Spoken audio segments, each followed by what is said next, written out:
আসসালামু আলাইকুম সবাইকে, আশা করি সবাই ভালো আছেন।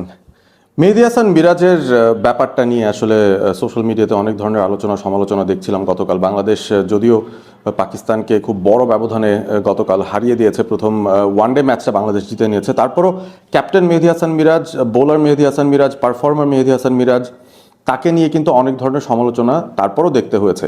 এবং সমালোচনার মূল যে জায়গাটা নিয়ে বা মূল যে বিষয়বস্তুটা নিয়ে আলোচনা হচ্ছিল সেটা হচ্ছে মেহেদী হাসান মিরাজ তিনি কি একটু নিজের জন্য ভেবে তিনি পারফর্ম করার চেষ্টা করছিলেন কিনা, বা নিজের জন্য একটু বেশি ভাবছিলেন কিনা দলের কথা না ভেবে, সেই রকম একটা বিষয় নিয়ে আলোচনা হচ্ছে। এবং সেটার কারণটা কি, বাংলাদেশ যখন টস জিতে আগে ফিল্ডিং নিয়েছে এবং সেখানে বাংলাদেশ প্রথম 10 ওভারের মধ্যে পাকিস্তানের দুই ওপেনারকে মোটামুটি একটা সীমিত রানে আটকানোর চেষ্টা করছিল।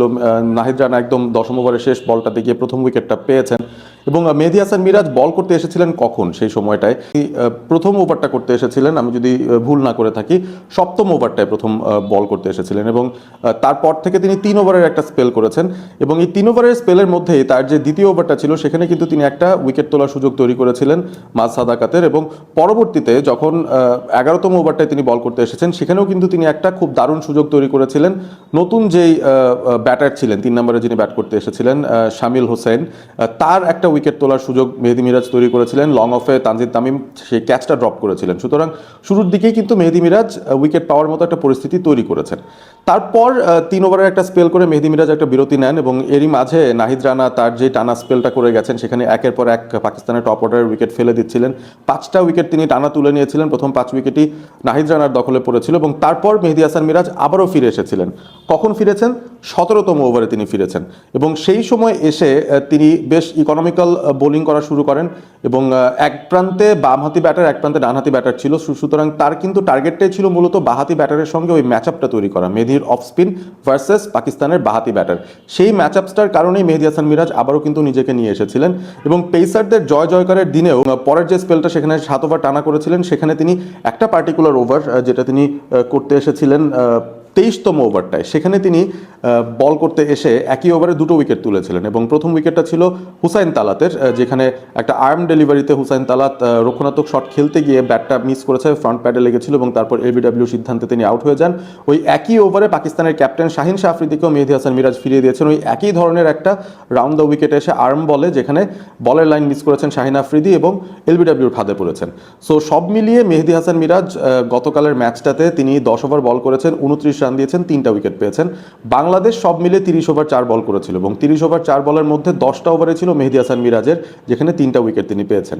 এখন সাফল্য তো তিনি পেয়েছেন, নাম্বারের হিসাবে তিনি সাফল্যটা পেয়েছেন, তারপরও কেন তার এই 10 ওভারের স্পেলটা নিয়ে এত সমালোচনা হচ্ছে? কেন বলা হচ্ছে যে মেহেদী হাসান মিরাজ নিজের জন্য খেলেছেন, বা যখন তিনি সুযোগ বুঝেছেন যে হ্যাঁ টেইলেন্ডাররা ব্যাট করছে, এখন আমি বল করতে আসি, কিছু উইকেট হয়তো পাওয়ার চান্স রয়েছে এই জায়গাটায়, এরকম কোনো প্ল্যান কি তার মধ্যে ছিল কিনা? বা রিশাদ হোসেনকে তিনি 28-29তম ওভার পর্যন্ত বোলিংয়ে কেন আনেননি সেটা নিয়ে অনেকে প্রশ্ন তুলছেন, যে রিশাদ আমাদের মেইন স্পিনার, তারপরও তাকে বোলিংয়ে আনা হচ্ছিল না। খুব সহজ কিছু কারণ রয়েছে, খুব সহজ কিছু লজিক্যাল রিজনিং রয়েছে, ক্রিকেটিং রিজনিং রয়েছে, সেই বিষয়গুলো নিয়ে আলোচনা করা যেতে পারে।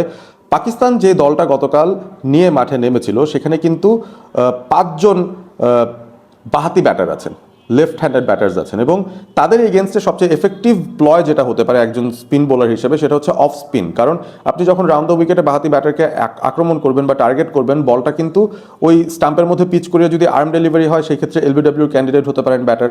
যদি বলটা টার্ন করে বেরিয়ে যায়, টার্নের বিরুদ্ধে ব্যাটাররা শট খেলতে যান, সেই ক্ষেত্রে আউটের একটা সুযোগ সম্ভাবনা তৈরি হয়ে যায়। সো সারা বিশ্বেই কিন্তু এই বিষয়টা খুবই খুবই স্বাভাবিকভাবে নেওয়া হয় যে একজন বাহাতি ব্যাটারের জন্য একজন অফ স্পিনার একটা এফেক্টিভ অপশন হতে পারেন ম্যাচ আপসের কারণে। এখন ম্যাচ আপসটাকে অনেকেই বলছেন যে হ্যাঁ মানে এটাই কি একমাত্র রিজন কিনা যেটার কারণে মেহেদী হাসান মিরাজ নিজে 10 ওভার বল করতে এসেছেন? আমার তো মনে হয় গতকালের ম্যাচের পরিপ্রেক্ষিতে মেহেদী হাসান মিরাজকে কোনোভাবেই দোষারোপ করার কোনো উপায় নেই, কারণ তিনি যতবার বল করতে এসেছেন ততবারই তিনি বাহাতি ব্যাটারদেরকেই টার্গেট করেছেন, তাদের উইকেটগুলো নেওয়ার চেষ্টা করেছেন।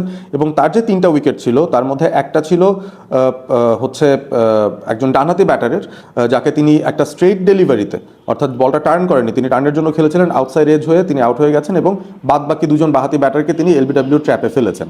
সো মেহেদী হাসান মিরাজের ওভারঅল এই 10 ওভারের স্পেলটাকেও যদি আমরা ভেঙে নিই তাহলেও কিন্তু আমরা দেখতে পারবো যে তিনি বেশি সংখ্যক বলই করেছেন বাহাতি ব্যাটারদের বিরুদ্ধে। 37টা বল করেছেন লেফট হ্যান্ডারদের এগেনস্টে, মাত্র 23টা বল করেছেন তিনি ডানহাতিদের এগেনস্টে। অর্থাৎ যতবারই তিনি বোলিংয়ে এসেছেন মূলত তার টার্গেট ছিল বাহাতি ব্যাটারদেরকে আক্রমণ করা বা বাহাতি ব্যাটারদের উইকেটটা তুলে নেওয়া। এই জায়গা থেকে আমি আসলে মেহেদী হাসান মিরাজের tactical critical thinking point of view থেকে কোনো ধরনের ফ্ল দেখতে পাচ্ছি না। তবে আমি জানি যে কেন মানুষজন মেহেদীকে নিয়ে এরকম নেগেটিভ সেন্টিমেন্ট নিয়ে কথা বলছেন বা তাকে লোভী বলছেন, যে তিনি নিজের জন্য খেলছেন, তিনি 30 ওভারের মধ্যে রিশাদকে কোনো বোলিং না দিয়ে তিনি নিজে এসেছেন উইকেট পাওয়ার লোভে। বাট ব্যাপারটা হচ্ছে বাংলাদেশ তো একটা ম্যাচ জিততে চায়, ম্যাচ জেতার জন্য যা করা লাগবে সেটা হচ্ছে প্রতিপক্ষের উইকেট তুলে নেওয়া। এখন একটা পার্টিকুলার গেমে, একটা পার্টিকুলার গেম প্ল্যানের মধ্যে যখন আপনি দেখবেন প্রতিপক্ষের এতগুলো বাহাতি ব্যাটার, তখন কিন্তু রিশাদ এবং মেহেদীর মধ্যে কম্পেয়ার করলে আপনি কিন্তু মেহেদী মিরাজকে মূল স্পিনার হিসেবে চিন্তা করবেন, কারণ তার পক্ষে ওই ম্যাচ আপটা তৈরি করা পসিবল এবং তার পক্ষে উইকেটগুলো তুলে নেওয়া পসিবল, যেটা গতকাল প্রমাণিতও হয়েছে। এত কিছু হওয়ার পরও কেন মেহেদী হাসান মিরাজকে নিয়ে গতকালও নেগেটিভ কথাবার্তা হচ্ছে, আমি অ্যাকচুয়ালি ব্যাপারটা আসলে বুঝতে পারছি না। ক্রিকেটীয় পয়েন্ট অফ ভিউ থেকে কিন্তু মেহেদী হাসান মিরাজের এই স্ট্র্যাটেজিটা আমার কাছে মনে হয় যে কোনোভাবেই নেগেটিভ কোনো স্ট্র্যাটেজি ছিল না, নিজের জন্য করছেন এরকম কোনো স্ট্র্যাটেজি আমার কাছে মনে হয়নি। বরঞ্চ আমার মনে হয়েছে যে তিনি একটা ব্যাপার ভালো বুঝতে পেরেছেন যে এই পরিস্থিতিতে বাহাতি ব্যাটারদের এগেনস্টে তিনি যদি বল করতে আসেন তাহলে উইকেট পাওয়ার সম্ভাবনা বেশি থাকবে, রান আটকানোর সম্ভাবনা বেশি থাকবে, এবং সেটাই কিন্তু গতকাল ঘটেছে। একটা পজিটিভ রেজাল্টের পর আমরা পজিটিভ মাইন্ডসেটে থাকতে চাই, সেই বিষয়টাই আসলে আমাদের মাথায় রাখা দরকার।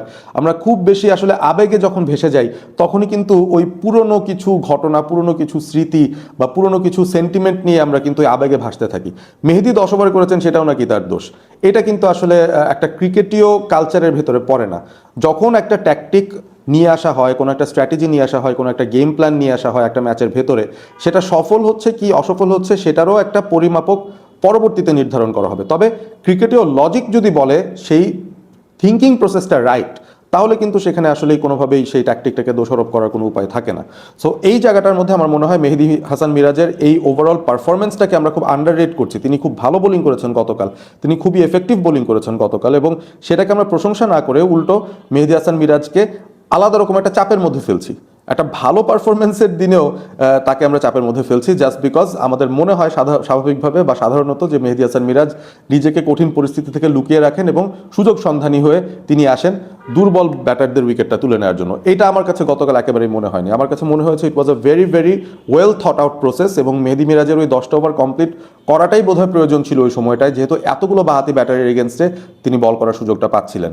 সো এই বিষয়গুলো আমাদের আসলে মাথায় রাখতে হবে, এবং আমরা অযথা নেগেটিভিটি না ছড়াই। মেহেদী হাসান মিরাজ গতকাল যে ভালো পারফরমেন্সটা করেছেন সেটা প্রশংসা তার প্রাপ্য, এবং সেই প্রাপ্য প্রশংসাটা তাকে ডেফিনেটলি দিতে হবে। আর তার ফিল্ডিং সেট আপ নিয়ে, তার ক্যাপ্টেন্সি নিয়ে আলাদা করে আমি অন্য একটা ভিডিওতে কথা বলেছি। হি ওয়াজ ব্রিলিয়েন্ট ইয়েস্টারডে সেই বিষয়গুলো নিয়েও, যে কারণে আসলে নাহিদ রানা যে কটা উইকেট পেয়েছেন সেটাও আসলে পেতেন না যদি মিরাজ তাকে সেই অভয়টা না দিয়ে, সেই অ্যাগ্রেসিভ ফিল্ড সেট আপটা না করে, ওই ফরওয়ার্ড শর্ট লেগে ফিল্ডার এগুলো যদি তিনি সেট আপগুলো না করে রাখতেন। সো ওভারঅল আমার কাছে মনে হয় Mehedi had a good game as a captain and as a bowler. সুতরাং এইসব সিচুয়েশনের জন্য আমাদের এটাই মাথায় রাখতে হবে, a right hand off spinner is always a better option against a left arm or a left hand batting lineup. So ওই জায়গাটায় আমার মনে হয় বাংলাদেশ পরবর্তী দুটো ম্যাচেও যদি আপনি দেখেন যে মিরাজ 10 ওভার বল করে ফেলছেন, রিশাদের চেয়ে বেশি ওভার বল করছেন, অবাক হবেন না, কারণ সাফল্য পাওয়ার সম্ভাবনা তারই বেশি, এবং তিনি সাফল্য পেলে তো বাংলাদেশও সাফল্য পাচ্ছে। সেই বিষয়টা আমাদের আসলে মাথায় রাখা দরকার। ভিডিওটি ভালো লেগে থাকলে অবশ্যই বন্ধুদের সঙ্গে শেয়ার করবেন, এবং অবশ্যই ক্রিকেট নিয়ে আপনাদের আবেগের ব্যাপারগুলো কমেন্ট করে জানিয়ে দেবেন। মিরাজের এই 10 ওভার বল করার সিদ্ধান্তটা আপনারা কিভাবে দেখেছেন, এবং সামনের ম্যাচগুলোতে আসলে কি এক্সপেক্ট করছেন বাংলাদেশের কাছ থেকে, মিরাজের কাছ থেকে, সেটাও আপনারা কমেন্ট করে জানিয়ে দিতে পারেন। এবং অবশ্যই সাবস্ক্রাইব করতে ভুল করবেন না অল স্পোর্ট এবিপি। ভালো থাকবেন সবাই।